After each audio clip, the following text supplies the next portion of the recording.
Már 11 éve annak, hogy a kezemben a mikrofon, akkor ez feldobott a zene, ami megfogott. Ekkor még csak álltam és a kezeim kitártam, hogy egy albumnyi anyag szülessen a Szolnoki Rap gyárban, de megvolt.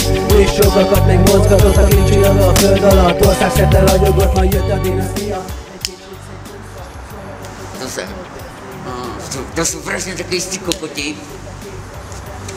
Takíto pičusí tí kozák, to sú takí istí hajzli, ako sú cigáni. Az alapok már készen, a repelő a kedvem, a bőrökre te is, nekünk nem kell a venis, mert tiszták vagyunk haver, ezt megmondhatod te is. Znaleštení jak buzerantské lítě a v těch handrách, ty kokos jak papagaje. Taky ty buzeranti jako ty, pozri sa na jeho. Ty koko, ty ma sem, poď! Krista, čo? Čo máš? To máš kúr! To chceš sa dostať, ty! Pične, okuliare v nosi! Ťa nájdem ešte raz, ty!